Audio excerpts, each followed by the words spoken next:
Here's the downside about, or the unpleasant truth, I should say, about the conversations around quarterbacks that we all know is that we're gonna look back and be like, that guy wasn't all he was cracked up to be, and it might be more guys that miss than hit, especially in the first round. We just don't know. It's like there's so much conviction going into the process, but it's like truth of the history tells us that what is it, Charles? Like 40% of round one quarterbacks, something along those lines, end up hitting. However you want to define hitting.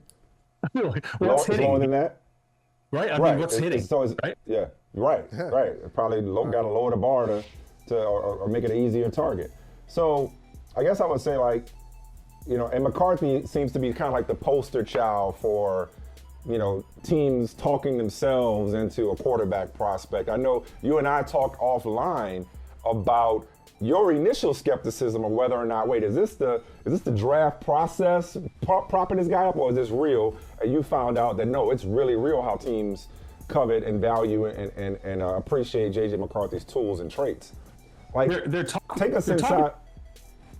Just real quick, they're talking themselves into his projection, right? Like, that's really what they're talking themselves. They're like, this is, I see enough tape, and oh, by the way, seen it, he turns his back on a defense. Like, that's a big thing that people love. Like, hey, in the NFL, we're going to ask you to do play action. You got to turn around. I'm looking at Caleb. I'm looking at Drake. I'm looking at Jayden Daniels. I see these guys in shotgun, which is great. But you know what? You got to run some play action to be an effective passer sometimes in the NFL. Can you do that? Well, that's all McCarthy constantly turning his head on defenses. And then they're like, what about third and critical? They're like, that's a very important stat in the NFL. They look at quarterbacks. They're like, is all your success on first and second downs? Those are the easy downs. Give me the third downs, 3rd and 5, 3rd and 6 plus. What do you look like? And they're like, on the cutups. McCarthy making it big. Yeah. And so like, okay, well, again, this is at 21, and he was at 20 by the time. He was 20 years old when he was doing this. He was weighing 195 pounds probably at Michigan. That was the thought when we went to the combine. It's like, what's J.J. McCarthy going to weigh in at? He shows up at the combine at 219. Now, probably had a couple jugs of water. Okay, like there was some water weight involved in that, I am sure.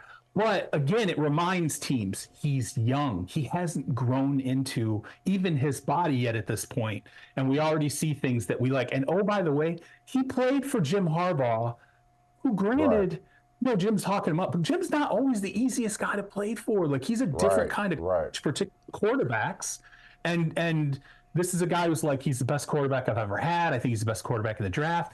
We're fudging that a little bit, but you can see what teams are talking themselves into. I didn't mean to interrupt you there, but that's ready. No. That was great, especially the turning around aspect. It's like those subtle things that people may overlook. They just look at yards and touchdowns and completion percentage. Like, oh, wait a second, can you do what we're going to ask you to do at this level? But that was great. No interruption at all. It was great. But just to get to the point and get to the question, what are some of the concerns? Because for as much as, Caleb Williams, tore it up production-wise, people have found reasons to question him. A lot of them are on the intangibles, level. Drake Maye, for all his tools and his youth and his potential, like accuracy, decision-making, like you don't really want to have questions about those things. Jayden Daniels, is he too small? Is he too reckless? And I don't want you to call anybody or project somebody to be a bust. I know you're not in the business of doing that. But I guess, which quarterbacks come with the most concerns of these elite guys going in? I'll give you the let's go to the top 4. I'll give you the concerns on the top 4 real quick. We can do this real fast. Caleb Williams. Okay, all the out of structure stuff, like he was doing all kinds of crazy stuff like this last year at USC. Now the apologists say like, hey, it's because USC, he needed to do this to win. Okay, so there's a reason. But when you look at the length of the play, he's not going to have 4 or 5 seconds running around to make plays, okay, in the NFL. There's going to be a big issue there. He played more in structure earlier in his career. That's great. The talent, I don't think there's any question about the talent. It's just, can you run the offense 90% of the time as it's given and not go off script, not play out of structure, not make decisions that to us are unconventional on a consistent basis, right? And then I think with him, it is the off the field stuff. And the thing that most recently was brought to my attention that I think is realistic, he had the pink phone, right, at the basketball game. He holds it up. Somebody from a prominent website makes a comment about the pink phone, and then he engages with it.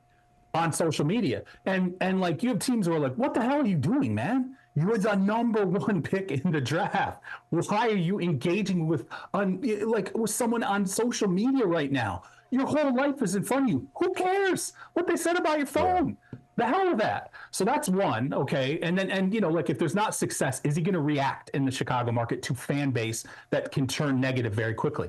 Go look at the negative pockets with Justin Fields. It was pretty horrible in the fan base when he was at his lowest point. Can Caleb weather something like that? Jayden Daniels, there's some worry about is he throwing in the middle of the field a lot? We've talked about that with Jalen Hurts. Like, is this a weakness of Jalen Hurts' game? Well, they're looking at tape of LSU. A lot of stuff not in the middle of the field. Was it just because he's not asked to do that, or is there some worry about consistency? Now, you can find throws in the middle of the field, no doubt. It's just about, can he consistently throw into the middle of the field? And then it's his frame. People are saying this is like a Lamar Jackson type player. He is not built remotely like Lamar Jackson from a physical standpoint, so he's not going to take that kind of punishment from Lamar, and he's got, he moved from, he transferred in the transfer portal, goes to LSU, has a monster year with 2 wide receivers in Malik Nabers and Brian Thomas Jr. That's Michael's issue. Yeah. 2 super studs playing with you in an offense that's very quarterback friendly, and you put up massive numbers. Okay, I'm not saying, but wait a second. Hold on. I'm not Jayden Daniels' agent. Let me just interject this. I'm not saying he's the same prospect. He's obviously not the same prospect, okay? Not in the same conversation in terms of... Thank you. Burrow had some pretty good receivers, too, and still had some pretty good receivers. You know what the idea is at the NFL level? Get them good receivers. So hopefully he's still throwing the good receivers when he gets drafted in the NFL. And that's fair. That's a fair assessment, and there are definitely some similarities between he and Burrow. But what has Burrow been on the NFL level, too? Injury prone. I think we can say that. At this point, he has shown an Achilles right now that's been injury. Number 3, let's say Drake Maye is that number 3 quarterback. I think it was, when you look at 2022 to the 2023 tape, people are like, he did not get better. He did not. They're like, he made more questionable decisions in 2023. He was far more erratic downfield. The ball placement was an issue at times. Sometimes it was decision making. The people who apologize for him say, look, the talent around him was not as good. Josh Downs is gone. The offensive line was a problem. Like, there's a multitude of different things around Drake Maye that were not as good, and that translated into it. Well, someone said to me, a couple weeks ago, he said, I feel like I'm having the Will Levis conversation again. Well, Will Levis will look great in 2021, in 2020, and then in 2022, he fell off. His OC, offensive and it was line, OC, here are all these changes around him. And so that, sort of like, it's not quite to that level, because I think Drake Maye's personality is completely different. Like, I think people gravitate toward him. I've heard the Phillip Rivers comp, which I think is very, very good. I think he's very much like Phillip Rivers when you talk to him. He's got that kind of swagger to him.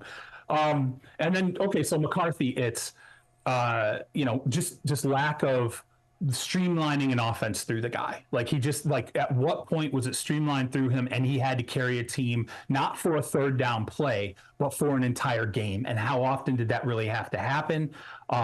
Functionally, they just never needed him to do that. And, so people are like, we just want to see more. We want, if he goes back another year and they streamline the offense through him with Sharon Moore at Michigan, and he has like a season where he's throwing 300 passes, which even nowadays in college football isn't like a ton, but if he's throwing 300 passes in a season, maybe we get a better look at J.J. carrying a team. And it's just so much more projection with J.J. that's worked into the cards here than maybe some of these other guys, because the lack of him having to constantly shoulder the load for Michigan. So those are really the 4 big things.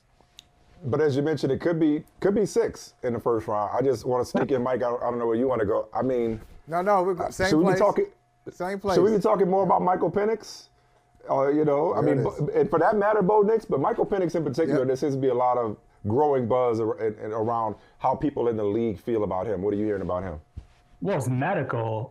I've had a couple of guys tell me that, like, I think he's got, potentially first round talent, like, especially with the long ball. They're like the short to intermediate stuff, a little messy. He's got a lot of work to do with short to intermediate passing, but he throws a beautiful long ball, and the long ball travels. Like, one longtime AFC executive was like the long ball travels. I love guys like that. You can clean up some of the short to intermediate timing stuff in your offense, in your scheme. He's got huge hands. I mean, his hands are like monster. I mean, he's like Shaq hands. I mean, like it's crazy. And which is a big deal in the NFL. Like in bad conditions, this guy's going to be able to spin it, right? And you're going to face bad conditions. The medical though is the thing that I think for a lot of teams, they're like, we're just taking him out. Like he's on our sub board. When the risk and the reward meet, really? we're take him off our sub board. Now, here's the thing though. He had his pro day, and I think he shocked people because his pro day, he ran like a 4.5, 4.6 40. And guys were like, what the hell? Like they did not expect that at all. And then he had an explosive vert, and there were all these athletic traits, and guys were like, damn, like, yeah, the chart's rough, like medically, but he's been healthy a couple of years, and man, look at he just went out and he did all this stuff athletically.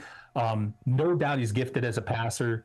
Again, short to intermediate is the problems. I think you look at the Raiders. I think you look at maybe not Denver for Penix, but we're still looking at first round teams, right? I think you're looking at the Raiders. I think you're looking at Denver. Obviously, the Vikings don't move up. I think you're looking at the Seattle Seahawks in terms of like move up possibility. If they don't address it in the top 10, maybe the Giants, is another team that take a stab at things. But yeah, I mean, Penix to me he's the more lock fifth quarterback in the. I think he's the more lock fifth. More than Knicks. Okay. There's a split camp here. Half guys will tell you it's Knicks, that's the lock. Half of the guys will tell you it's Penix, that's the lock. Flip a coin. Hey, thank you for watching Brother from Another. If you haven't hit that subscribe button, go ahead and do that now. Don't forget you can catch us 3 to 4 weekdays on PeacockTV.com and on Sirius XM Channel 85.